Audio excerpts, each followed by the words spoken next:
উত্তরাখণ্ডের পাহাড়ে প্রবল বৃষ্টি হচ্ছিল। মেঘ এত নিচে নেমে এসেছিল যে পুরো রাস্তা কুয়াশা আর জলে ঢাকা ছিল।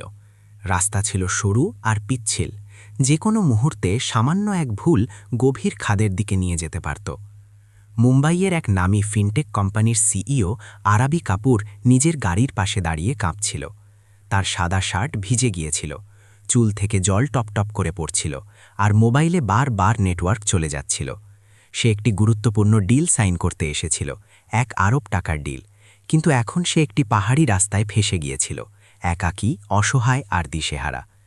তুমি বুঝছ না রাহুল, সে নিজের অ্যাসিস্ট্যান্টকে ফোনে বলল, গলায় বিরক্তি ছিল। আমি এখানে একটা বরফ শীতল পাহাড়ে ফেসে আছি, আর কোনো ড্রাইভারই পাওয়া যাচ্ছে না। এটা কেমন সার্ভিস?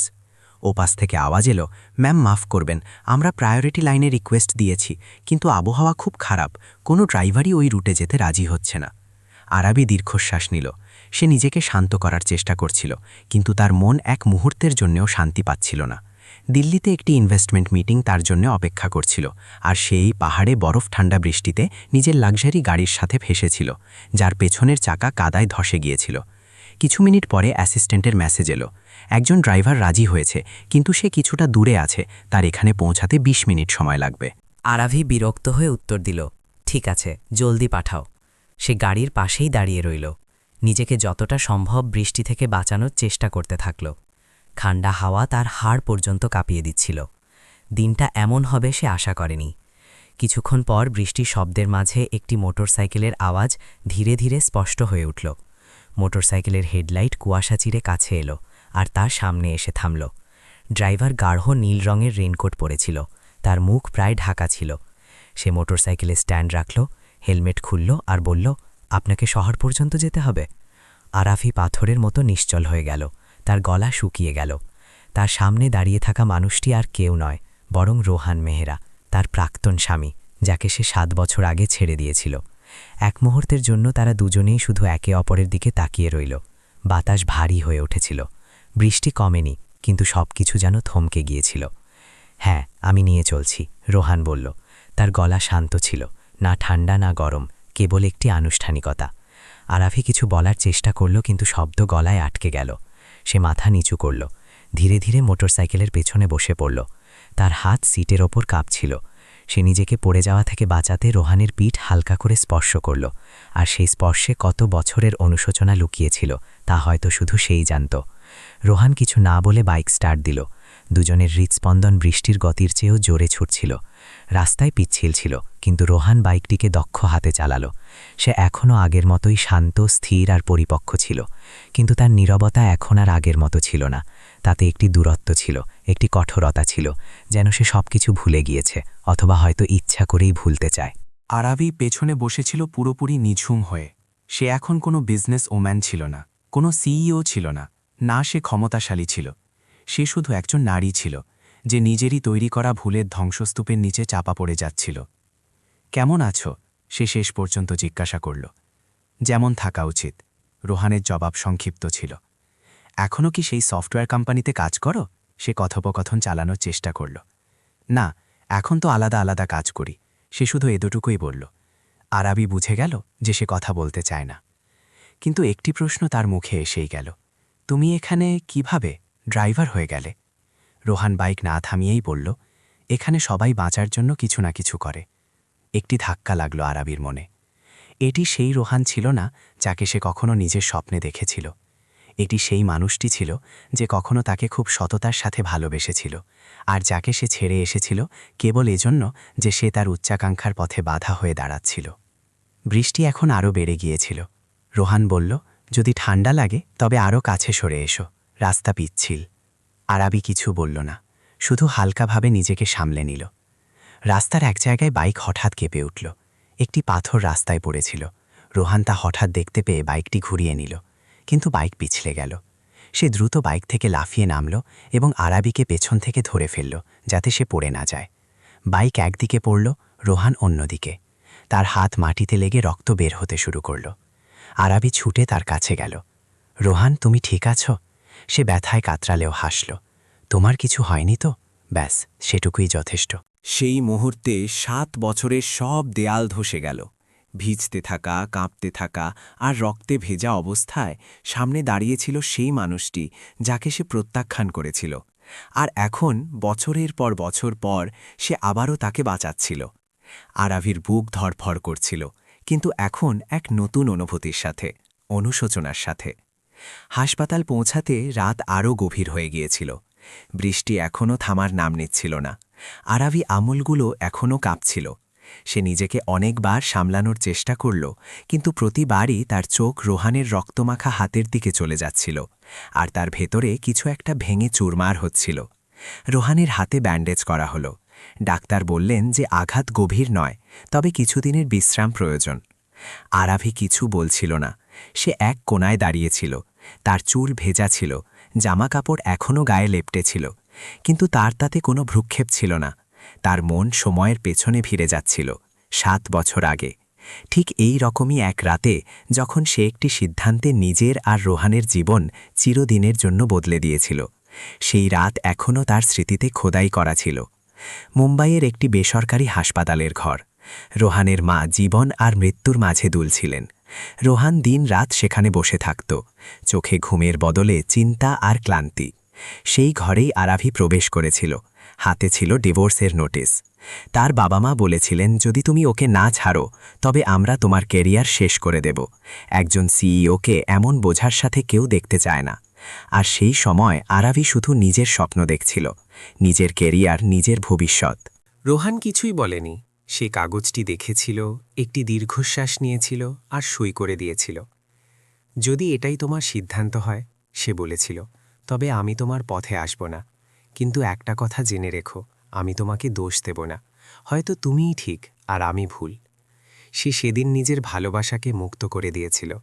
আর আরাভি স্বস্তির নিঃশ্বাস ফেলেছিল এই ভেবে যে এখন আর কোনো পিছুটান থাকবে না। কিন্তু আজ 7 বছর পর সেই নিঃশ্বাসই এখন দম বন্ধ করা যন্ত্রণায় পরিণত হয়েছে।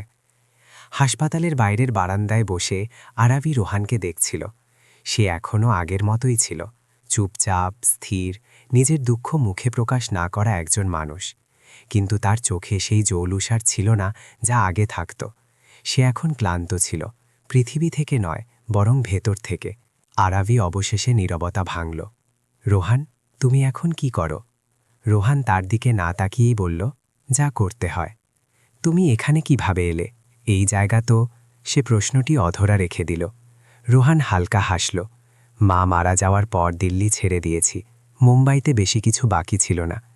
এখানে একটা এনজিওর কাজে এসেছিলাম, তারপর এখানেই রয়ে গেলাম। একটা মেয়ে ছিল যার আমাকে প্রয়োজন ছিল। আরাফি তার কথায় কৌতূহল দেখালো।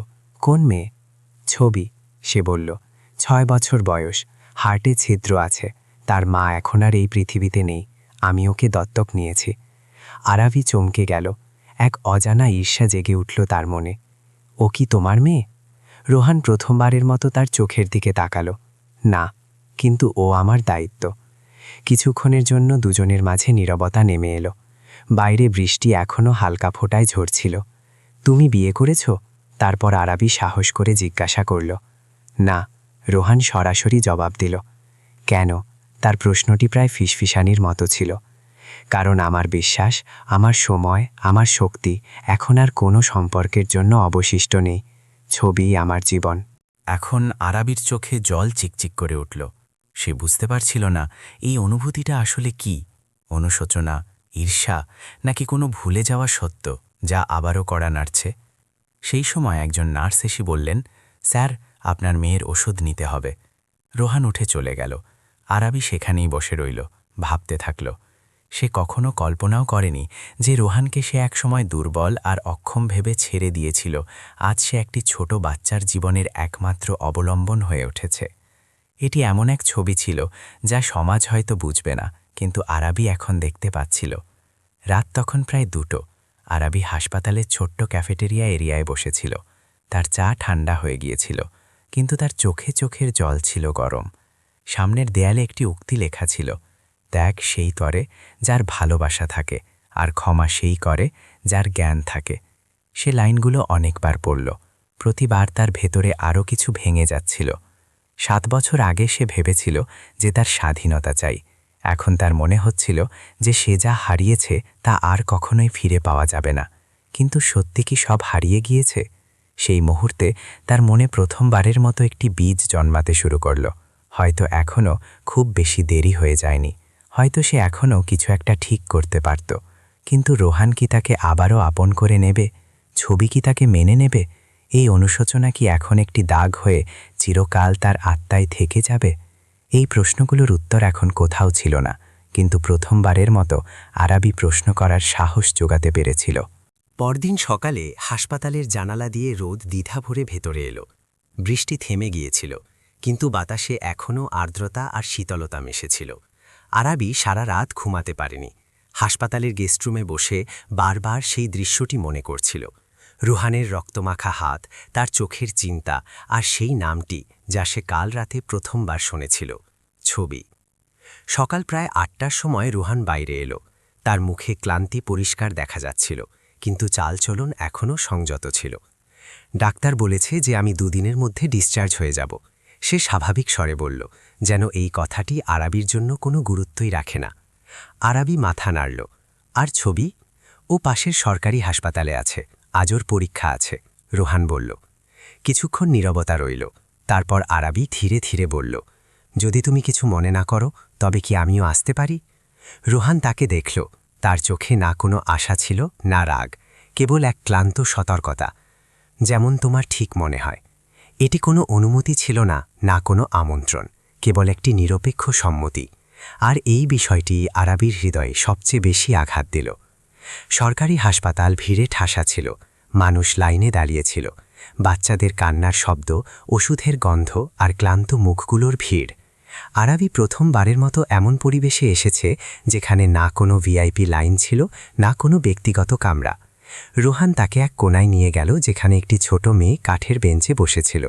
তার চুল দুটো ছুটিতে বাঁধা ছিল, মুখে হালকা ফ্যাকাশে ভাব, কিন্তু চোখগুলো অস্বাভাবিকভাবে বড় আর কৌতূহলী। ছবি রোহান কাছে গিয়ে বলল, ডাক্তারের সাথে দেখা করার সময় হয়ে গিয়েছে। মেয়েটি মাথা তুলল। তার নজর প্রথমে রোহানের উপর পড়ল, তারপর আরাবীর উপর। সে কয়েক সেকেন্ড ধরে তাকে দেখতে থাকল, যেমন কোনো নতুন রং বোঝার চেষ্টা করছে। ইনিকে? সে মাসুমভাবে জিজ্ঞাসা করল। রোহান বিনা দ্বিধায় বলল, ইনি একজন বন্ধু। বন্ধু? এই শব্দটি আরাবীর কানে অদ্ভুতভাবে প্রতিধ্বনিত হল। সে হাসার চেষ্টা করল, হাঁটু গেড়ে নিচে বসে পড়ল, যাতে ছবির চোখের উচ্চতায় আসতে পারে। নমস্তে, সে বলল, আমার নাম আরাবী। ছবি কোনো উত্তর দিল না, শুধু তাকে দেখতে থাকল। তারপর হঠাৎ বলল, আপনাকে খুব পরিষ্কার লাগছে। রোহান হালকা হাসি চেপে নিল। আরাবী বুঝতে পারল না এটি প্রশংসা ছিল নাকি একটি নিষ্পাপ মন্তব্য। ডাক্তারের রুমে রিপোর্টগুলো দেখা হলো। হার্ট সার্জারি প্রয়োজন ছিল। তারিখ ঠিক হয়নি, কারণ খরচ অনেক বেশি ছিল। ডাক্তারের কণ্ঠ পেশাদার ছিল, কিন্তু শব্দগুলো ছিল কঠোর। যদি আগামী ৩-৪ মাসের মধ্যে অপারেশন না হয় তবে ঝুঁকি বেড়ে যাবে। রোহান মাথা নাড়ল, আমি ব্যবস্থা করছি। আরাবী কিছু বলল না, কিন্তু তার ভেতরটা দুমড়ে মুচড়ে গেল। ৩-৪ মাস, এতটা সময়, এতটা অনিশ্চয়তা। বাইরে বেরোনোর সময় ছবি রোহানের হাত শক্ত করে ধরে নিল। তুমি আবার চোট পাবে না তো? সে গতরাতের খবর শুনেছিল। না, রোহান বলল, আমি কথা দিচ্ছি। আরাবী সেই দৃশ্যটি দেখল। এটি কোনো নাটকীয় বাবা মেয়ের মুহূর্ত ছিল না, এটি রোজকার ক্লান্ত কিন্তু সত্যিকারের দায়িত্ববোধ ছিল। দুপুরে রোহান তাদের নিজের বাড়ি নিয়ে গেল। সেটি একটি ছোট ভাড়ার ঘর ছিল, একটি বিছানা, একটি আলমারি, একটি গ্যাস ওভেন আর দেয়ালে বাচ্চাদের আঁকা কিছু ছবি। ঘরটি পরিষ্কার ছিল, কিন্তু খুব সাধারণ। প্রতিটি জিনিসের একটি অর্থ ছিল, প্রয়োজন। এখানেই থাকো? আরাবী ধীরে ধীরে জিজ্ঞাসা করল। হ্যাঁ, রোহান বলল, যথেষ্ট। ছবি সাথে সাথে নিজের খেলনা নিয়ে ব্যস্ত হয়ে পড়ল। একটি ভাঙা পুতুল, কিছু রঙিন পেন্সিল আর একটি পুরনো গল্পের বই। আরাবী ঘরের মাঝে দাঁড়িয়ে রইল। এটি সেই মানুষটি যাকে তার বাবা মা অযোগ্য বলেছিলেন, আর আজ সে একটি পুরো জগৎ সামলাচ্ছে, কোনো অভিযোগ ছাড়াই। রান্নাঘরের কোণায় ওষুধের একটি ছোট ব্যাগ রাখা ছিল। আরাবী নামগুলো পড়ল, তারিখগুলো দেখল, সবকিছু খুব গোছানো ছিল। তুমি সবকিছু একাই সামলাও? সে জিজ্ঞাসা করল। অভ্যেস হয়ে গিয়েছে, রোহান জবাব দিল। আর সাহায্য? মাঝে মাঝে এনজিও থেকে, বাকিটা আমি। সেই বিকেলে আরাবী চলে যাওয়ার কথা ছিল, কিন্তু ছবি হঠাৎ তার কাছে এলো। আপনি আবার আসবেন? সে জিজ্ঞাসা করল। আরাবী চমকে গেল। যদি তুমি চাও। ছবি মাথা নাড়ল। ঠিক আছে, শুধু এইটুকুই। না কোনো হাসি, না কোনো আবেগ, কিন্তু ওই ছোট বাক্যটিতে আরাভি একটি না বলা আমন্ত্রণ অনুভব করল। সেই রাতে হোটেল ফেরার পথে আরাভি প্রথমবার তার অ্যাসিস্ট্যান্টকে কাজের জন্য নয়, বরং তথ্যের জন্য ফোন করল। আমাকে একটি বাচ্চার হার্ট অপারেশনের গড় খরচ জানতে হবে, সে বলল। ম্যাম, পার্সোনাল কাজের জন্য? হ্যাঁ, আরাভি জবাব দিল, খুব পার্সোনাল। ফোন কাটার পর সে জানালার পাশে দাঁড়িয়ে রইল। বাইরের পাহাড়গুলো এখন শান্ত ছিল, কিন্তু তার ভেতরে কিছু একটা ওলটপালট হচ্ছিল। সে এখন পরিষ্কার দেখতে পাচ্ছিল রোহান কখনো জীবনের কাছে কিছু চায়নি। সে শুধু যা সামনে এসেছে তাকেই পূর্ণ সততার সাথে পালন করেছে। আর সে অনেক কিছু পেয়েছিল, কিন্তু হয়তো সব কিছু হারিয়েও ফেলেছিল। সেই রাতে প্রথমবার আরাভি এটা ভাবল না যে সে কি ফেরত পেতে পারে, সে ভাবল সে কি ঠিক করতে পারে। আর এই ভাবনাই এই গল্পটিকে সামনে এগিয়ে নিয়ে যাওয়ার ছিল। সেই সপ্তাহের বাকি দিনগুলো আরাভির জন্য কোনো এক অচেনা জীবনের জানালার মতো ছিল। প্রতিদিন সকালে সে উঠত, নিজের কর্পোরেট শিডিউলকে এক কোণে সরিয়ে রাখত এবং হাসপাতাল বা রোহনের বাড়ির দিকে বেরিয়ে পড়ত। প্রথম কয়েকদিন রোহন তাকে কিছু বলা বা আটকানোর চেষ্টা করেনি, কিন্তু সে মেনেও নেয়নি। সেটি ছিল এক শীতল নিস্তব্ধতায় মোড়ানো সম্মতি, যা কিছু না বলেও সবকিছু বলে দিচ্ছিল। ছবি ধীরে ধীরে আরাভির সাথে সহজ হচ্ছিল। সে এখন তাকে দিয়ে বই পড়াত, রং করার সময় আরাভিকে কাছে ডাকত।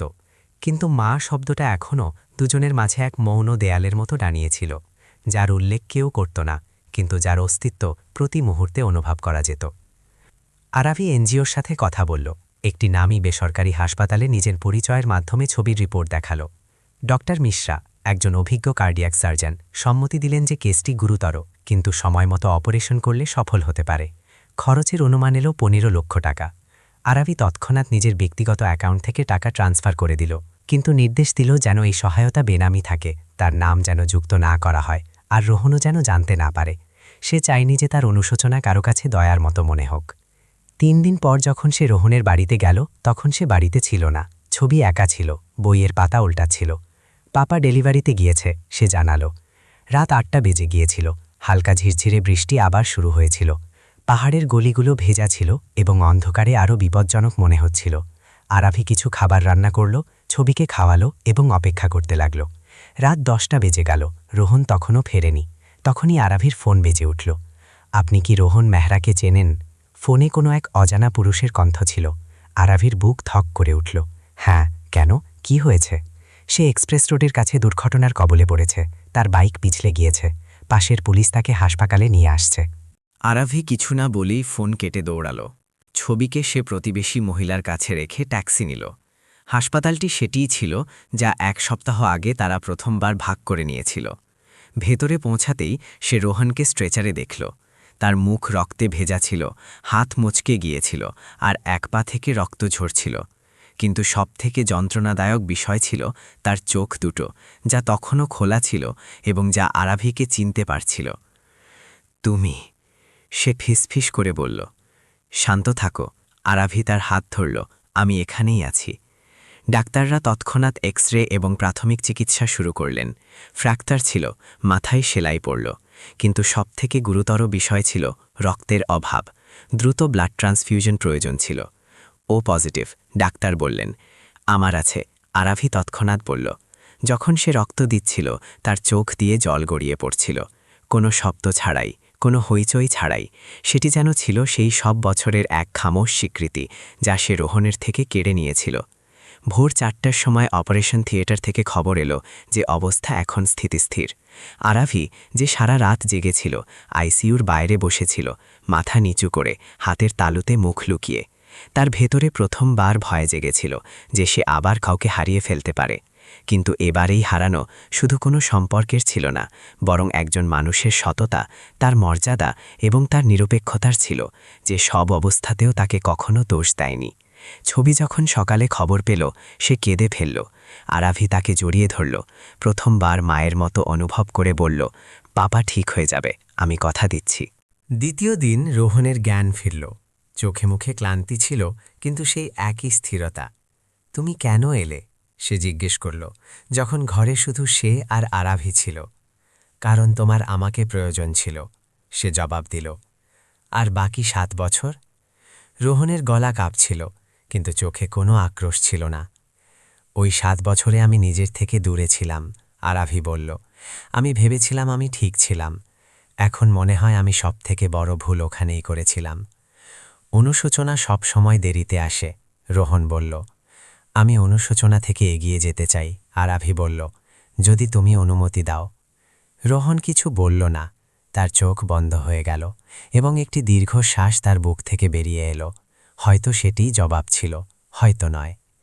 কিন্তু আরাভির জন্য এটি একটি শুরু ছিল।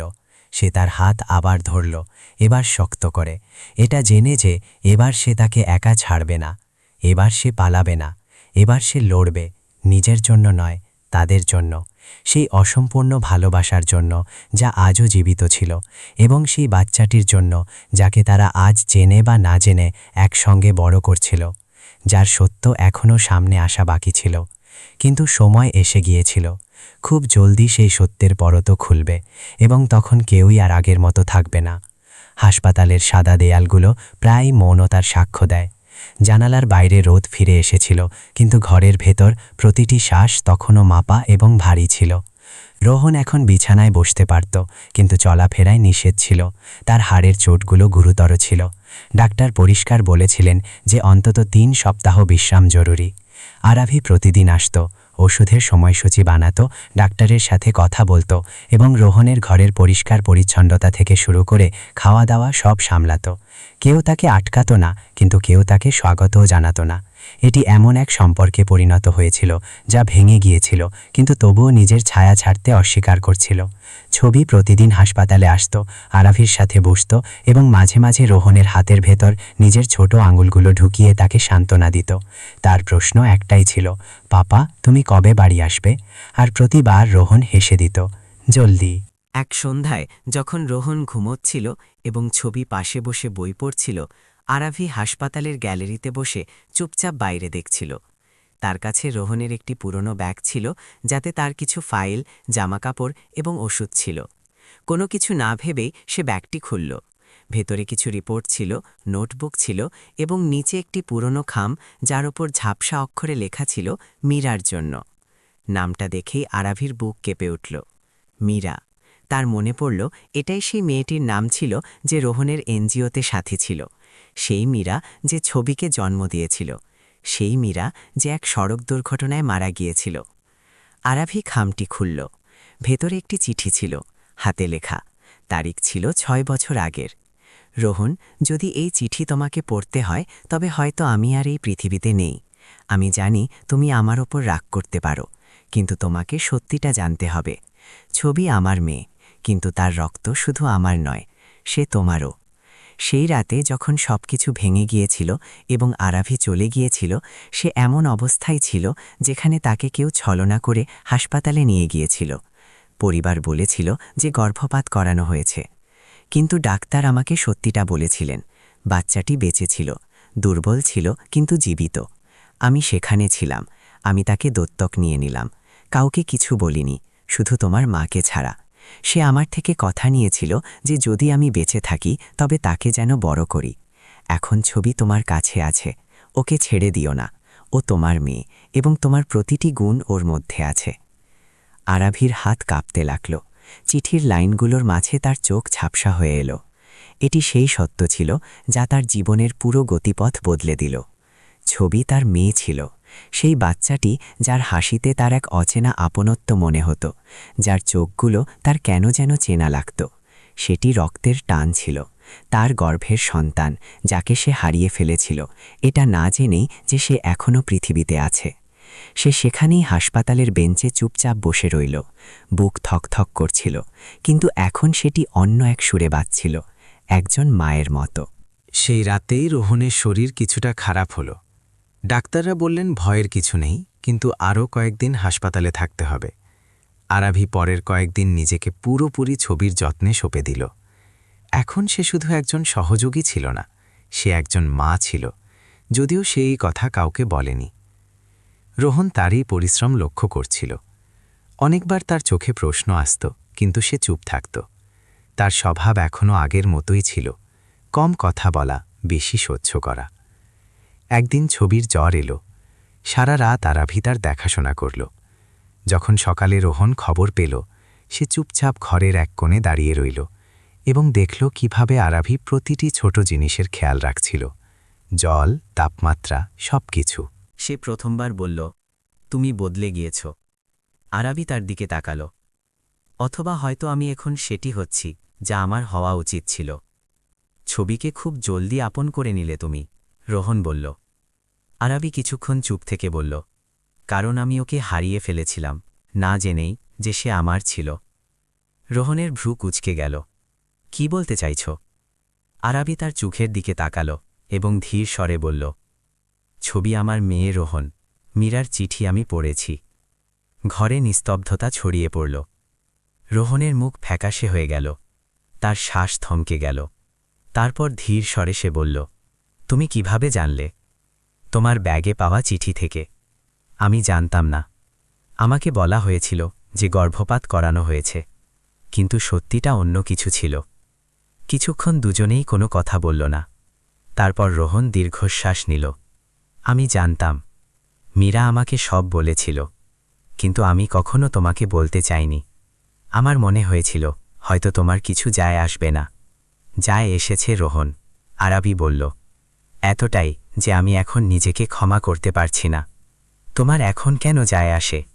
রোহনের স্বর নরম ছিল, কিন্তু তাতে বছরের ক্লান্তি ছিল। কারণ এখন আমি শুধু নিজের কথা ভাবি না। আরাবি বলল, এখন আমি ওই বাচ্চাটির মা, যাকে আমি জন্ম দিয়েছি কিন্তু কখনো জড়িয়ে ধরিনি। সেই রাতে দুজনের কথা ওখানেই শেষ হল, কিন্তু তাদের মাঝখানের দূরত্ব কিছুটা কমে গিয়েছিল। এখন শুধু অতীতের দেয়ালগুলো ছিল, যা ভাঙা বাকি ছিল, কিন্তু দেয়ালে ফাটল ধরে গিয়েছিল। আর ছবি না জানি কখন তাদের কথার দরজায় চুপচাপ দাঁড়িয়ে সবকিছু শুনে ফেলেছিল। তার মুখে কোনো প্রশ্ন ছিল না, ছিল শুধু এক দীর্ঘ নীরবতা। আর সেই নীরবতায় একটি বাচ্চার হৃদয় দুলছিল, যে এটি বোঝার চেষ্টা করছিল যে ভালোবাসা আর সত্যের মাঝখানের দূরত্ব কতটা জটিল হতে পারে। হাসপাতালের রাতগুলো লম্বা হয়, নিস্তব্ধ এবং চিন্তায় ভরা। সেই রাতে যখন আরাফিয়ার রোহনের মাঝে বছরের পুরনো রহস্য উন্মোচিত হল, তখন থেকে দুজনের মাঝখানের নীরবতা বদলে গিয়েছিল। এখন সেই সন্নাটা আর বোঝা মনে হচ্ছিল না, বরং সেটি ছিল এক গভীর উপলব্ধি। সেই নীরবতা যাতে শব্দের প্রয়োজন থাকে না, শুধু চোখ আর শ্বাসই নিজের গল্প বলে যায়। ছবি, যে এখন জেনে গিয়েছিল যে আরাফি তার মা, পরের দিন সকালে সে একটু বদলে গিয়েছিল। সে কিছু বলেনি, শুধু আরাফির পাশে এসে তার হাতের ভেতর নিজের ছোট আঙুলগুলো ঠকিয়ে দিল, যেন বছরের পর বছর ওই জায়গাটি শুধু দাঁড়িয়ে ছিল। আরাফি অনুভব করল যে একটি ছোট্ট হাত কতটা বড় শূন্যতা পূরণ করতে পারে। সেই দিন ডাক্তাররা রোহানকে ডিসচার্জ করার অনুমতি দিয়ে দিলেন। তিনজনে হাসপাতাল থেকে বাইরে বেরোলেন, কিন্তু এখন সম্পর্কের তাপমাত্রা আর আগের মতো ছিল না। কিছু ঘনিষ্ঠতা ছিল না, বলা কিছু পরিবর্তনের শব্দ পাওয়া যাচ্ছিল ধীর পায়ে। আরাবি যখন ছবির হাত ধরে রোহানের দিকে তাকালো, তখন সে প্রথমবার কোনো বিরোধ প্রকাশ করল না। তারা তিনজনে এখন একসঙ্গে একটি ক্যাবে বসল। বাড়ির দিকে যাচ্ছিল তারা, কিন্তু বাড়ি এখন কেবল একটি স্থান ছিল না, সেটি একটি সম্পর্কে পরিণত হয়েছিল, যাকে আবার নতুন করে বাঁচতে হবে। রোহনের পুরনো বাড়িতে সবকিছু আগের মতোই ছিল।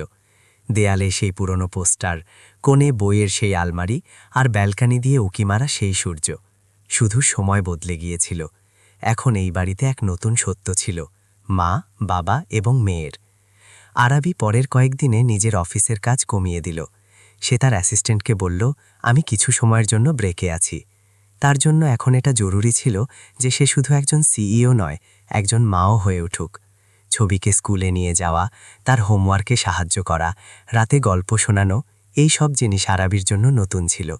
কিন্তু অদ্ভুতভাবে সে প্রতিটি কাজে নিজেকে সহজ পাচ্ছিল, যেন বছরের পর বছর সে এটাই করতে চেয়েছিল, কিন্তু ভুলে গিয়েছিল যে কিভাবে করতে হয়।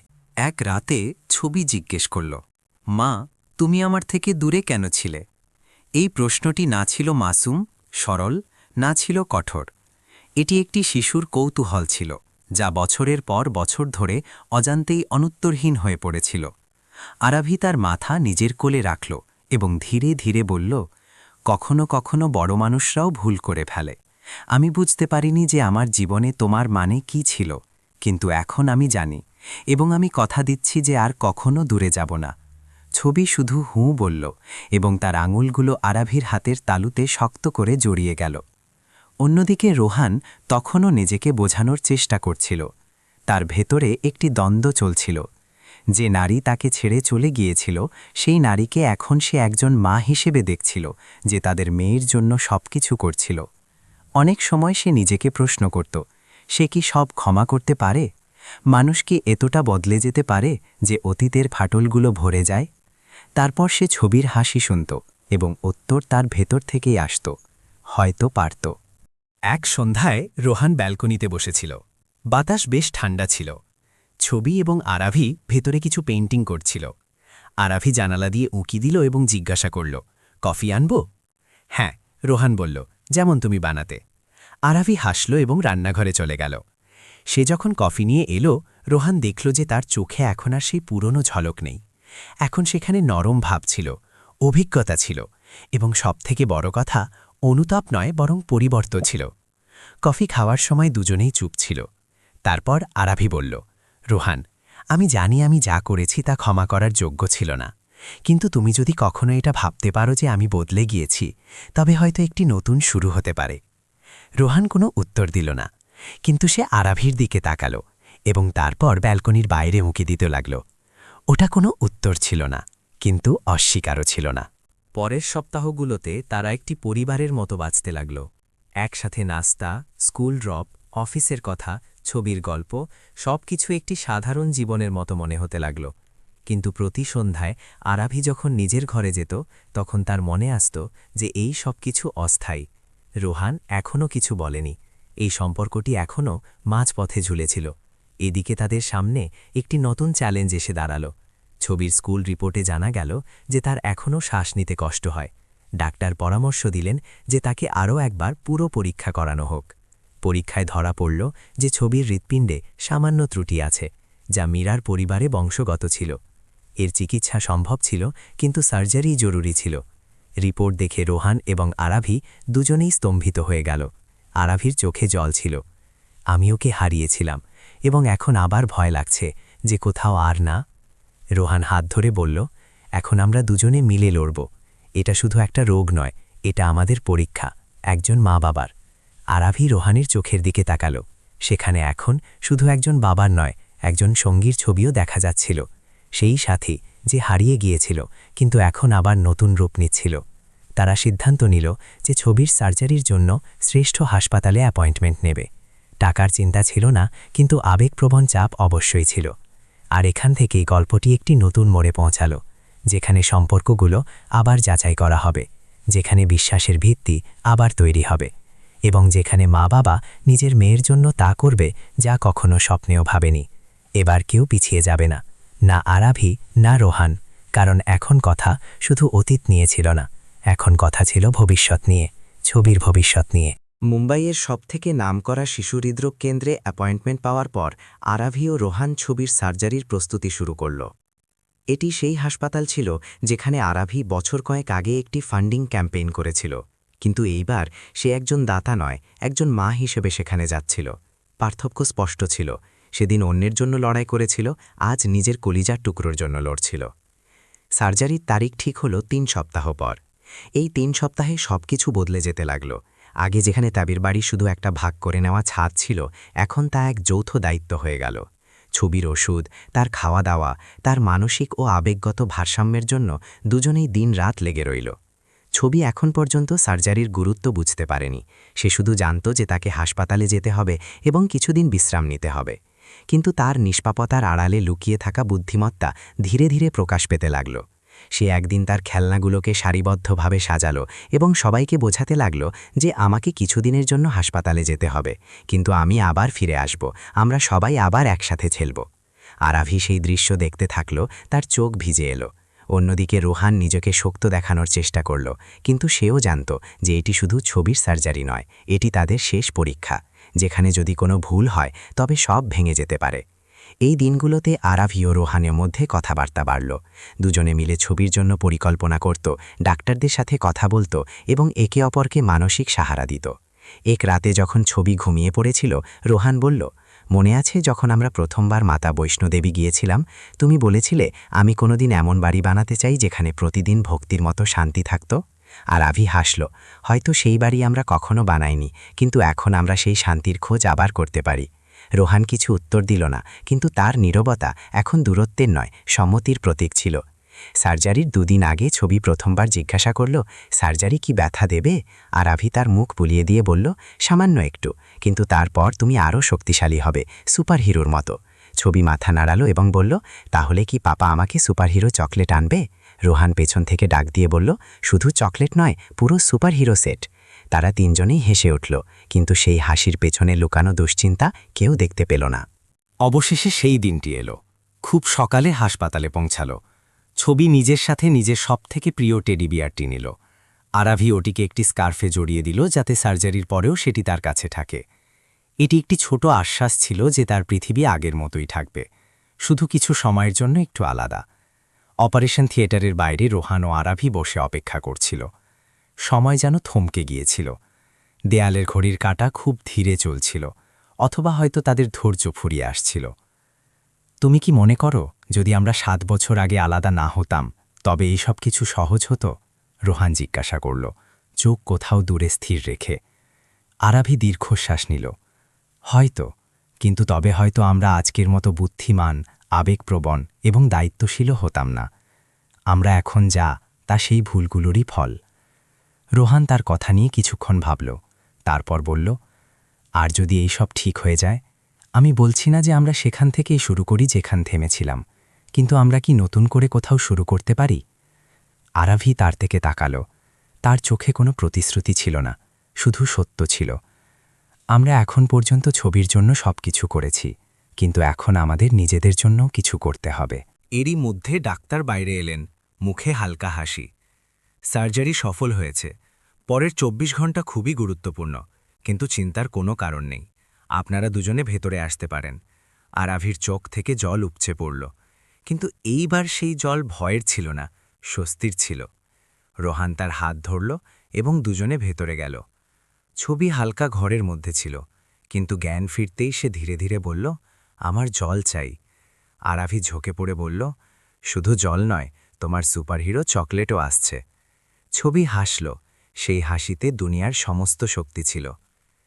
পরের কয়েকদিন ছবির সেরে ওঠার দিন ছিল। হাসপাতালে থাকাকালীন সে ডাক্তার, নার্স ও স্টাফদের প্রিয় হয়ে উঠল। সে সবাইকে বলতো, আমার 2 জন সুপার পেরেন্টস আছে, একজন মা যে এখন আর আমার থেকে কখনো দূরে যাবে না, এবং একজন পাপা যে সবথেকে ভালো চকলেট আনে। তার কথা শুনে রোহান ও আরাভি দুজনেরই চোখে বারবার জল আসত। এই শিশুটি যে অজান্তেই তাদের আবার জুড়ে দিয়েছিল, সে এখন তাদের জীবনের কেন্দ্রবিন্দু হয়ে উঠেছিল। ডিসচার্জের দিন তারা যখন হাসপাতাল থেকে বেরোল, তখন সূর্য পুরোপুরি উজ্জ্বল ছিল। বাতাসে আর্দ্রতা ছিল, কিন্তু এখন তাতে আর ভয় নেই, জীবনের সতেজতা ছিল। রোহান গাড়ির চাবি বের করে বলল, আজ চলো কোথাও ঘুরে আসি। আরাভি ছবির দিকে তাকালো। সে এখন ঠিক ছিল, কিন্তু কিছুটা ক্লান্ত। বাড়ি চলো, ছবির বিশ্রাম দরকার। ছবি মাথা নাড়ালো। বাড়ি? হ্যাঁ, যেখানে আমরা 3 জন থাকি। সেই মুহূর্তে 2 মা-বাবা একে অপরের দিকে তাকালো, এবং প্রথমবার তাদের মধ্যে কোনো সংশয় ছিল না। গল্প এখন এক নতুন মোড়ে ছিল, যেখানে সম্পর্কগুলো আবার সংজ্ঞায়িত হচ্ছিল, বিশ্বাস ফিরে আসছিল, এবং ভালোবাসা আবার নতুন রূপ নিচ্ছিল। তবে এই ভালোবাসা এখন আর আগের মতো ছিল না। এটি ছিল একটি পরীক্ষিত, বোঝা ও দায়িত্বশীল ভালোবাসা, আর এটাই ছিল তাদের আসল জীবনের শুরু। বাড়ি ফেরার কিছুদিন পর সবকিছু স্বাভাবিক মনে হতে লাগল, কিন্তু এই স্বাভাবিকতা আগেকার মতো ছিল না। এটি ছিল একটি পরিবর্তিত, গভীর এবং অধিকতর বোঝাপড়ায় ভরা এক সামঞ্জস্যের অবস্থা। আরাবি যে একসময় কাজ আর সাফল্যের পেছনে ছুটত, এখন ছবির হাসিতে পৃথিবী দেখত। রোহান যে একসময় নিজের কষ্টগুলো লুকিয়ে রাখত, এখন প্রতিদিন সকালে ছবির চুলে চিরুনি করে দিত, টিফিন প্যাক করত এবং রাতে গল্প শোনাতে শোনাতে নিজেও আবেগপ্রবণ হয়ে যেত।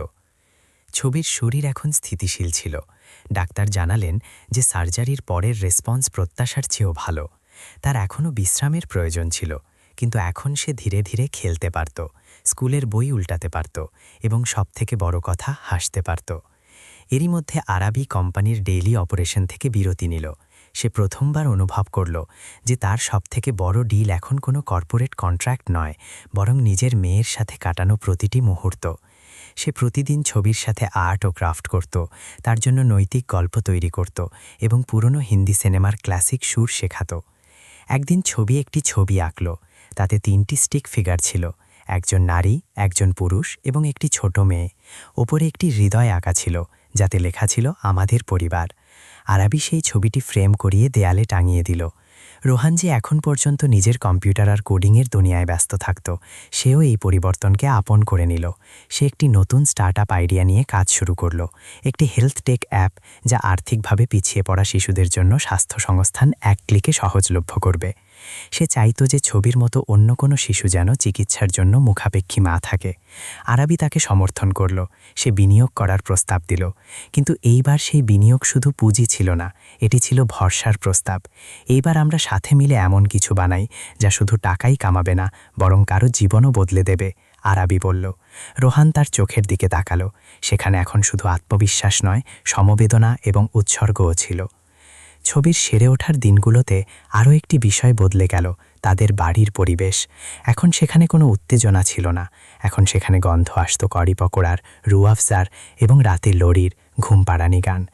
এক সন্ধ্যা যখন ছবি গভীর ঘুমে ছিল, আরাবি ব্যালকনিতে দাঁড়িয়েছিল। মুম্বাইয়ের হালকা বৃষ্টি বাতাসে আর্দ্রতা ছড়াচ্ছিল। রোহান তার পাশে এসে দাঁড়ালো। কখনো ভেবেছিলে যে আমরা এই মোড়ে আবার দেখা পাবো? সে জিজ্ঞাসা করল। আরাবি মাথা নাড়ালো। আমি কখনো ভাবিনি যে একটি শিশু আমাদের আবার মানুষ বানিয়ে দেবে। দুজনেই হাসল। এখন তাদের মধ্যে নীরবতা ছিল, কিন্তু সেই নীরবতা বোঝা হয়েছিল না, তা ছিল স্বস্তিদায়ক। পরের দিন স্কুল থেকে ফোন এলো। তারা ছবিকে 2 সপ্তাহ পর স্কুলে ফেরত দেখতে চাইত। ছবি এটি শুনে লাফিয়ে উঠল। সে নিজের ড্রেস বের করল, ব্যাগ গুছিয়ে নিল এবং নিজের সবথেকে প্রিয় হেয়ার ব্যান্ডটি রাখল। মা, আমি স্কুলে যাব, কিন্তু আপনি পৌঁছে দিতে আসবেন তো? সে বলল। আরাবি তার কপালে চুমু খেল। আমরা দুজনেই যাব, আমি আর পাপা দুজনেই। স্কুলের প্রথম দিনটি ছিল আবেগপূর্ণ। ছবি কিছুটা নার্ভাস ছিল, কিন্তু যখন রোহান এবং আরাবি মিলে তার হাবড়ল এবং ক্লাসরুম পর্যন্ত পৌঁছে দিল, তখন তার মনে হলো সে যেন পৃথিবীর সবথেকে নিরাপদ হাতে আছে। সেখানে আরও একটি মেয়ে ছিল যার হৃৎপিণ্ড দুর্বল ছিল। সে ছবির থেকে কয়েক মাসের বড় ছিল, কিন্তু স্কুলে নতুন ছিল। ছবি তার হাত ধরল এবং বলল, ভয় পাওয়ার দরকার নেই, আমিও অসুস্থ ছিলাম, কিন্তু এখন আমি সুপার গার্ল, আর তুমিও হতে পারো। তার কথা শুনে আরাবি ও রোহান আরও একবার আবেগপ্রবণ হয়ে গেল। ছবি এখন আর শুধু তাদের সন্তান ছিল না, সে আশা এবং সাহসের একটি বার্তা হয়ে উঠেছিল। এরই মধ্যে আরাফি একটি পুরনো মিডিয়া চ্যানেল থেকে ইন্টারভিউয়ের জন্য কল পেল। তারা তার জীবনের নতুন কাহিনী শুনেছিল এবং চাইতো যে সে আসুক এবং শেয়ার করুক কিভাবে একজন নারী, যে বিজনেস ওয়ার্ল্ডের আয়রন লেডি ছিল, এখন একজন আবেগপ্রবণ মা এবং সমাজসেবী হয়ে উঠেছে। আরাফি অনেক ভেবে সম্মতি জানালো। ইন্টারভিউয়ের দিন যখন ক্যামেরা আর লাইট তার সামনে ছিল, সে তার জীবনের সবথেকে সত্য কথাগুলো বলল।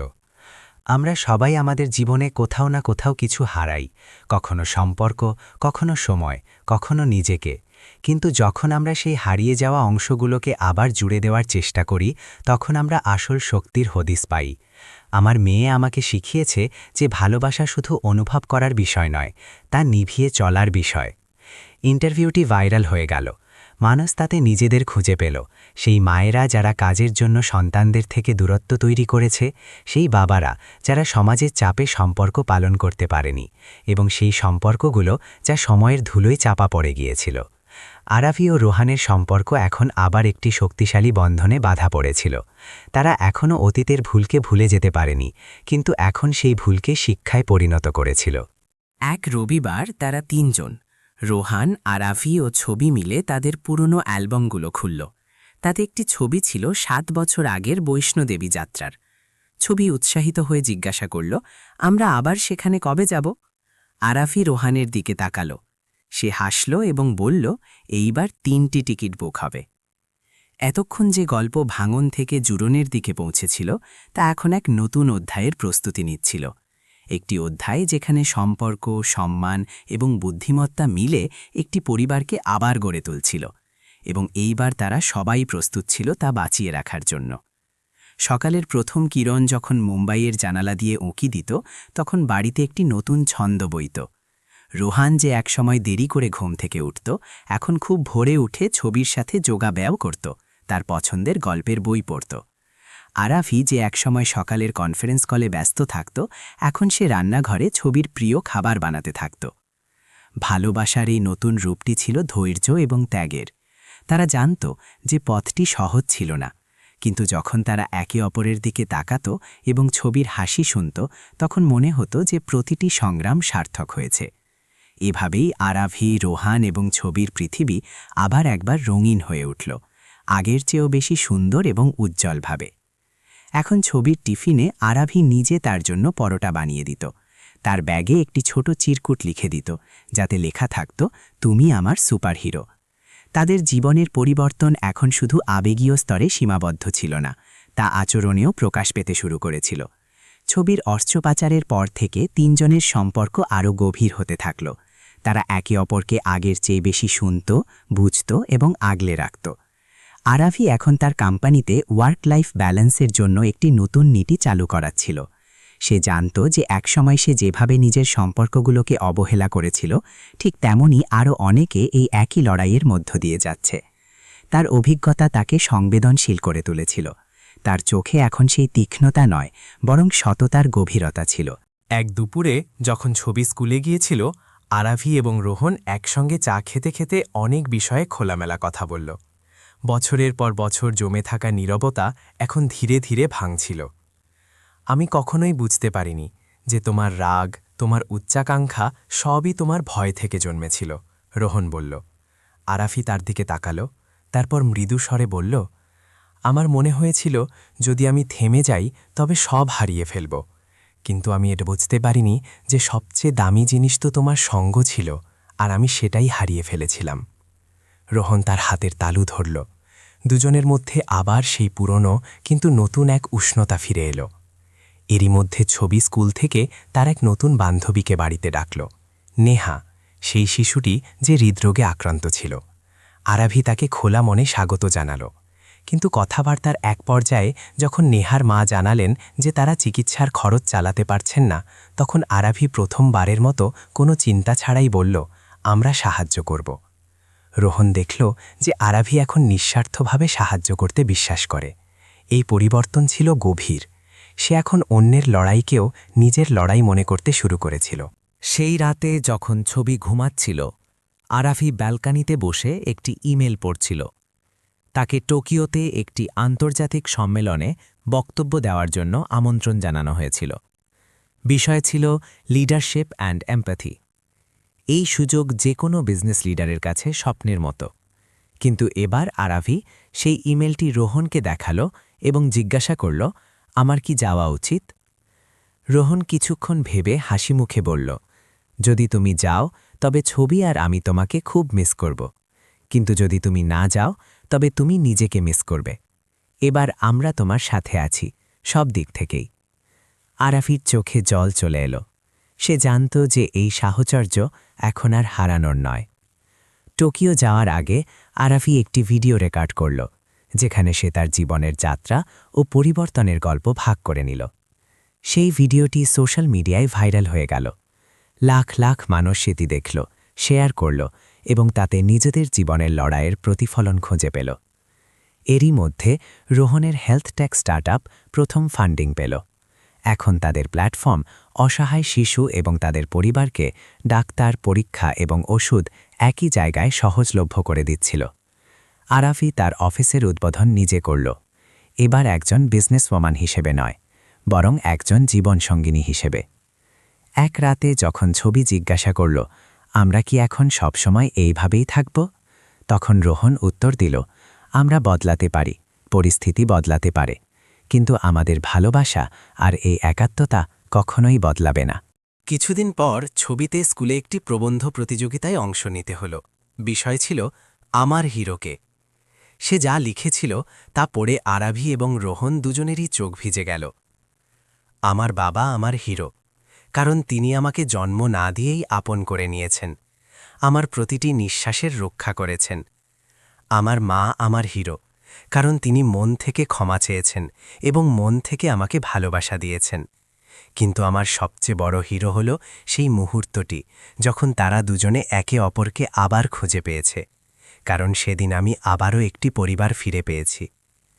তারই পংক্তিগুলো কেবল তার অনুভূতি প্রকাশ করেনি, বরং সেই পুরো সফরের সারাংশ ছিল, যেখানে ভাঙন ছিল, অনুশোচনা ছিল, কিন্তু সবকিছুর ঊর্ধ্বে ছিল পুনরায় জুড়ে যাওয়ার শক্তি। ক্লাসের শিক্ষক সেই প্রবন্ধটি সবার সামনে পড়লেন। পুরো ক্লাসে নিস্তব্ধতা নেমে এলো। তারপর হাততালির শব্দে ফেটে পড়ল ঘর। কিছু বাচ্চার চোখ ভিজে গিয়েছিল, আর কারো মনে আশার আলো জেগেছিল। সেই সন্ধ্যায় আরাফি রোহনকে বলল, হয়তো আমাদের আবার বিয়ে করা উচিত। রোহন অবাক হয়ে তার দিকে তাকালো। তোমার মনে হয় না এটা একটু তাড়াহুড়ো হয়ে যাচ্ছে? আরাফি হাসল। 7 বছর আগে আমরা বিয়ে করেছিলাম, কিন্তু একসাথে চলা শিখিনি। এবার সাহচর্য আগে থেকেই আছে। বিয়ে এখন শুধু একটি রীতি হবে, কিন্তু তার মানে এবার অনেক গভীর হবে। রোহন কিছু বলল না। সে ছবিকে কোলে তুলে নিল, আরাফির দিকে তাকিয়ে বলল, চলো তাহলে, এবার 3 জনের বরযাত্রী হবে। তাদের জীবন এখন এক নতুন ভোরের দিকে এগিয়ে যাচ্ছিল। এমন এক ভোর যা পুরনো অন্ধকারের স্মৃতি তো রাখত, কিন্তু তাতে এখন শুধু আলোর উজ্জ্বলতা ছিল। আর সেই আলোই ছিল তাদের নতুন জীবনের সবচেয়ে সুন্দর শুরু। বিয়ের দিনের সকালে মুম্বাইতে হালকা ঠান্ডা বাতাস বইছিল। আকাশ ছিল হালকা সোনালি, যেন সূর্যও জানত যে আজ এক অসাধারণ প্রেম কাহিনী এক নতুন মোড় নিতে চলেছে। কোনো বড় বরযাত্রী ছিল না, না ছিল কোনো জাঁকজমকপূর্ণ সাজসজ্জা, কিন্তু সেই ছোট আঙিনায় যেখানে কিছু কাছের বন্ধু আর আত্মীয়রা জড়ো হয়েছিলেন, সেখানে ছিল এক সত্যতা, এক সরলতা, আর সবকিছুর উপরে এক আপন ভাব। আরাভি গোলাপি রঙের শাড়ি পরেছিল, সাধারণ কিন্তু মার্জিত। রোহন হালকা সোনালি কুর্তায় তাকে দেখল এবং হাসল, সেই একই হাসি যা 7 বছর আগে সে প্রথমবার দেখেছিল, কিন্তু এখন তাতে অভিজ্ঞতা, বোধশক্তি আর মমতার স্পর্শ ছিল। ছবি এখন আগের চেয়ে অনেক চঞ্চল ও হাসিখুশি। সে ফুলের ঝুড়ি নিয়ে দাঁড়িয়েছিল। আরাভি আর রোহন যখন একে অপরের চোখের দিকে তাকালো, ছবি হাসতে হাসতে তাদের ওপর ফুল ছিটিয়ে দিল। এবার আর কেউ পিছিয়ে যাবে না, সে বলে উঠল। সবাই হেসে উঠল, কিন্তু সেই মুহূর্তে এক গভীর নিস্তব্ধতাও অনুভূত হল। সবাই জানত যে এই বিয়ে কোনো আনুষ্ঠানিকতা নয়, বরং দুটি আত্মার আবারও বেছে নেওয়া এক যাত্রা। পণ্ডিত মন্ত্র পড়লেন, এবং যখন 7 পাকে ঘোরা শুরু হল, প্রতিটি পাক যেন তাদের অতীতে এক একটি অসম্পূর্ণ অংশকে পূর্ণ করতে থাকল। প্রথম পাক একসঙ্গে সুখ দুঃখ ভাগ করে নেওয়ার, দ্বিতীয় পাক একে অপরের প্রয়োজন বোঝার, তৃতীয় পাক বিশ্বাস এবং স্বচ্ছতার, চতুর্থ পাক পরিবারের প্রতি সমর্পণের, পঞ্চম পাক আত্মার স্তরে সংযোগের, ষষ্ঠ পাক মিলেমিশে সমাজে অবদান রাখার, সপ্তম পাক আগামী প্রতিটি জন্মেও একে অপরকে বেছে নেওয়ার। আরাভির গালে অশ্রু গড়িয়ে পড়ল। সে জানত যে এইবার সে কোনো ভুল করবে না। সে জানত যে সে একজন সত্যিকারের সঙ্গী, একজন প্রকৃত বাবা এবং একজন খাঁটি মানুষকে হারিয়ে ফেলেছিল, কিন্তু আজ তাকে আবারও ফিরে পেয়েছে। 7 পাক শেষ হল, সবাই হাততালি দিল। ছবি সামনে এসে বলল, এবার আমি শপথ নিচ্ছি যে যখন মা বাবা আবার ঝগড়া করবে, তখন আমি মাঝখানে এসে দুজনকে চকলেট দেব। হাসির ঢেউ খেলে গেল চারদিকে। বিয়ের পর তারা 3 জন সমুদ্র সৈকতে কিছু সময় কাটাতে গেল। একটি ছোট পারিবারিক হানিমুন। সেখানকার শান্তি, সমুদ্রের গর্জন আর একে অপরের সঙ্গ তাদের মনে করিয়ে দিচ্ছিল যে জীবন কত সুন্দর হতে পারে যখন আমরা জীবনকে একটু ধীরে উপভোগ করি। এক রাতে যখন ছবি ঘুমিয়ে পড়েছিল, আরাবি এবং রোহন সৈকতে বসে বালিতে হাত বোলাতে বোলাতে কথা বলছিল। আমার মাঝে মাঝে ভয় লাগে, আরাবি বলল। কিসের ভয়? যদি আবার সব বিগড়ে যায়, যদি আবার আমি সেই পুরনো আরাবি হয়ে যাই। রোহন তার হাত ধরল। তুমি বদলে গেছো আরাবি, আর যদি কোনোদিন পা পিছলে যায়, আমি তোমাকে ধরে নেব। এইবার আমি তোমার পাশে চলছি, পেছনে নয়। আরাবি মাথা নিচু করল এবং মৃদুস্বরে বলল, আমি তোমার সাথ কখনো ছাড়ব না। পরের কয়েক মাসে তাদের জীবন ভারসাম্যপূর্ণ এবং স্থিতিশীল হয়ে গেল। আরাবি তার কোম্পানির সিএসআর ডিপার্টমেন্টে মা বাবা সন্তান নামে একটি উদ্যোগ শুরু করল, যা সেই সব পরিবারকে সাহায্য দিত যাদের কোনো শিশু কঠিন রোগের সাথে লড়াই করছে। ছবি এখন আগের চেয়ে অনেক বেশি আত্মবিশ্বাসী। সে স্কুলে নিজের অভিজ্ঞতা নিয়ে ভাষণ দিত। অল্প বয়সেই সে সংগ্রাম এবং পুনর্গঠনের অর্থ বুঝে নিয়েছিল। রোহনের পোর্টাল এখন হাজার হাজার অভাবী মানুষের কাছে সাহায্য একদিন আরাফির দিল্লি থেকে ডাক এলো একটি আন্তর্জাতিক মঞ্চে নারী নেতৃত্ব নিয়ে কথা বলার জন্য। সে মঞ্চে দাঁড়িয়ে যখন কথা বলতে শুরু করল, তখন পুরো হল শান্ত হয়ে গেল। মাঝে মাঝে আমরা জীবনকে এক দৌড় প্রতিযোগিতার মতো মনে করি, সে বলল, আর আমরা লক্ষ্য, টাকা, পরিচয়ের পেছনে ছুটি। কিন্তু যখন আমরা ফিরে তাকাই তখন দেখি যাদের হাত আমাদের ধরা উচিত ছিল তারা কোথাও পেছনে রয়ে গেছে। আমিও সেই দৌড়েই ছিলাম। আমি একজন সত্যিকারের সঙ্গীকে হারিয়েছিলাম, একটি শিশুকে একা ছেড়ে দিয়েছিলাম এবং নিজেকেও হারিয়েছিলাম। সে থামল, একটি গভীর শ্বাস নিল। কিন্তু তারপর আমি ক্ষমা চাইলাম।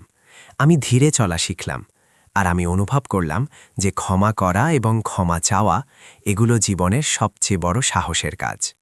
হাততালি বেজে উঠল এবং সেই মুহূর্তে এক মহিলা দাঁড়িয়ে পড়লেন, চোখে জল, হাতে একটি পুরনো ছবি। আমিও আরাভির মতো। আমি আজ আমার মাকে 5 বছর পর ফোন করলাম। সেই হলে যেন আবেগের জোয়ার বয়ে গেল। মানুষ উঠে একে অপরকে জড়িয়ে ধরছিল, কেউ কাঁদছিল, কেউ হাসছিল। আরাভির অনুভব করল তার গল্পটা শুধু তার একার নয়, এটা সেই প্রতিটি মানুষের গল্প যে কিছু হারিয়েছিল এবং তা আবার ফিরে পেয়েছে। মুম্বাই ফেরার পথে যখন ফ্লাইটে সে রোহানের হাত ধরে বসেছিল, তখন সে দেখল জানলা দিয়ে নতুন ভোরের প্রথম আলো উঁকি দিচ্ছে। নতুন শুরু, সে হাসি মুখে বলল। রোহান তার দিকে তাকাল, এইবার চিরতরের জন্য। পেছনের সিটে ছবি ঘুমাচ্ছিল, হাতে তার ড্রয়িং খাতা। তাতে সে 3টি চিত্র এঁকেছিল, একজন মা, একজন বাবা আর একটি ছোট মেয়ে যে তাদের মাঝখানে দাঁড়িয়ে আছে। তার ওপরে লেখা ছিল, আমাদের বাড়ি যেখানে হৃদয় থাকে।